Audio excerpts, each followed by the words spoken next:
हर खबर पर होगी आपकी पकड़। डाउनलोड कीजिए एबीपी लाइव ऐप। अगली खबर की तरफ बढ़ते हैं। सुशांत केस में सियासत का स्तर इतना ज्यादा गिर गया है कि अब सवाल निजी जिंदगी पर उठने लगे। शिवसेना के अखबार सामना के अपने संपादकीय में संजय राउत ने दावा किया कि सुशांत के पिता ने दूसरी शादी की थी, जिसके बाद सुशांत के अपने पिता से रिश्ते बिगड़े। सवाल यह है कि आखिर सुशांत पर कीचड़ क्यों फेंका जा रहा है। सुशांत सिंह राजपूत की इंस्टाग्राम पर यह आखिरी पोस्ट थी। तारीख थी 3 जून की, यानी मौत से एक दिन पहले। इसमें उन्होंने अपने साथ मां की तस्वीर पोस्ट की थी और उन्हें याद करते हुए लिखा था कि आंसुओं से धुंधलाता हुआ अतीत, मुस्कुराते हुए और एक क्षण भंगुर जीवन को संजोने वाले सपनों में, दोनों के बीच बातचीत, मां। इस पोस्ट से एक बात तो साफ थी कि सुशांत अपनी मां के बेहद करीब थे और उन्हें बहुत मिस करते थे। लेकिन अब जब सुशांत भी इस दुनिया से जा चुके हैं, तो ऐसे में उनकी मां से जुड़े विवाद का सामने आना सबको हैरान कर रहा है। शिवसेना के मुखपत्र सामना में सुशांत केस को लेकर बहुत बड़ा लेख छपा और इसमें कहा गया कि सुशांत का परिवार मतलब पिता पटना में रहते हैं। उनके पिता से उसका संबंध अच्छा नहीं था। पिता द्वारा किया गया दूसरा विवाह सुशांत को स्वीकार नहीं था, इसलिए पिता से उसका भावनात्मक संबंध शेष नहीं बचा था। सुशांत के पिता पर इतने बड़े दावे के बाद हंगामा मच गया। सुशांत का परिवार फौरन सामने आया। उनके चाचा ने इस पूरे विवाद की सच्चाई बताई। हमारे सबसे बड़े भाई श्री राम किशोर सिंह, जो विधायक जी के पिताजी हैं, उनकी 2 शादी हुई है और सुशांत के पिता की शादी तो एक ही हुई है। यानी परिवार ने साफ कर दिया कि सुशांत के पिता की दूसरी शादी नहीं हुई थी। लेकिन शिवसेना प्रवक्ता संजय राउत ने ऐसा मानने से इनकार कर दिया। कितने बार सुशांत अपने पिता को मिलने गया था पटना में। आप देखिए, उतना आप प्यार, तो आपको शौक, सदमा, ये सब शब्द मैंने देखे हैं उनके। मुझे संवेदना है पिता के बारे में, लेकिन बहुत सी बातें ऐसी हैं जो सच। यही नहीं, सामना में बिहार के डीजीपी गुप्तेश्वर पांडे पर भी गंभीर आरोप लगाए गए। सामना में लिखा गया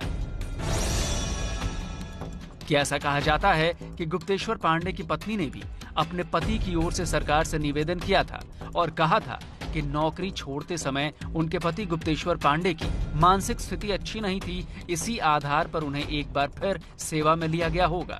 तो ये बिहार सरकार का मसला है। इसका जवाब देते हुए गुप्तेश्वर पांडे ने ट्वीट किया और लिखा, हिफाजत हर किसी के मालिक बहुत खूबी से करता है। हवा भी चलती रहती है, दिया भी जलता रहता है।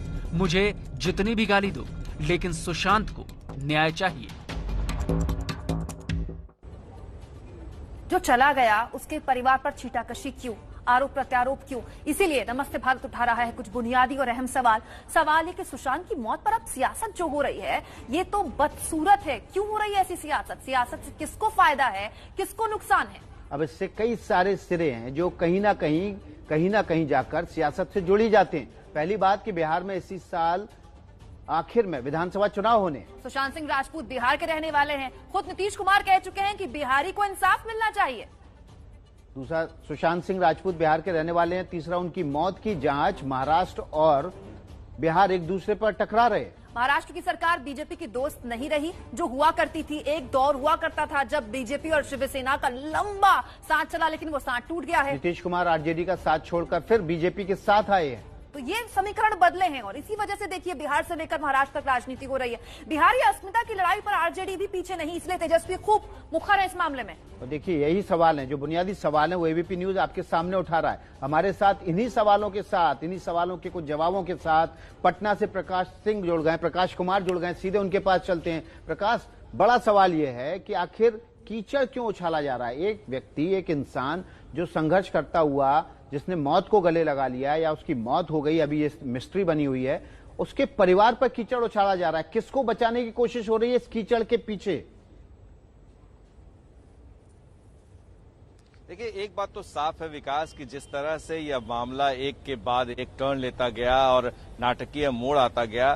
पहले तो ये कि मुंबई पुलिस तलाश करती रही कि गैंगिज्म है, नेपोटिज्म है इस पर, और बिहार में भी इस पर लोग सड़क पर थे और मांग कर रहे थे कि जो लोग इसके लिए जिम्मेदार हैं फिल्म इंडस्ट्री में, उनको सजा दी जाए, उनसे पूछताछ की जाए। लेकिन इसमें टर्न तब आया जब सुशांत के पिता ने पटना के राजीव नगर थाने में एफआईआर दर्ज करा दी और बकौल नाम दर्ज कराया और रिया चक्रवर्ती और उनके परिवार वालों के खिलाफ।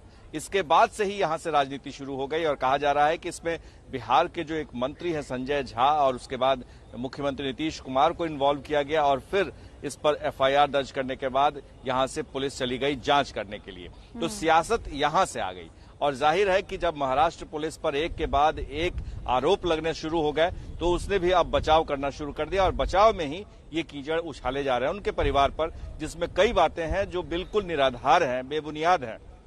चाहे वो सुशांत के पिता की दूसरी शादी की बात कही जा रही हो, वो गलत है। और उसके अलावा डीजीपी ने जिस तरह से बचाव किया है और आरोप लगाया था, उस पर भी ये सामने बातें आ रही है। तो ये सियासत है और सियासत में कोई किसी का नहीं होता है, चाहे किसी की मौत हुई हो, चाहे कोई और बात हो। प्रकाश कुमार लगातार आपको बता रहे हैं सुशांत के पीछे की असली सियासत और सियासत का मायने इस कदर प्रकाश की इस पूरे मुद्दे को लेकर कम से कम बिहार के अंदर राजनीतिक दल कोई भी हो एक बात बोल रहे हैं, बिहार के बेटे को इंसाफ मिलना चाहिए। खुद मुख्यमंत्री नीतीश कुमार ने भी कहा था बिहारी को इंसाफ मिलना चाहिए। ये बात साफ है। आप देखिए कि कैसे बिहार में जो कांग्रेस पार्टी है उसके सुर एक साथ है, चाहे वो सरकार हो या सरकार की विरोधी पार्टियां हो, सब एक सुर है। लेकिन यही जब महाराष्ट्र में आप जाते हैं तो वहां कांग्रेस अलग राग अलापती है और कांग्रेस का मानना है कि नहीं, महाराष्ट्र पुलिस ठीक कर रही है और राहुल गांधी इस पर चुप हैं। तो बिहार चुनाव और बिहार की राजनीति और बिहार की अस्मिता एक तरफ है जिसमें कोई भी पीछे नहीं रहना चाहता है, क्योंकि अगर किसी ने खिलाफ बोला, महाराष्ट्र पुलिस के पक्ष में कोई खड़ा हुआ तो यहाँ उनकी खैर नहीं होगी। और दूसरी तरफ महाराष्ट्र आप बने रहिए, आपसे अपडेट होगा, हम लेते रहेंगे।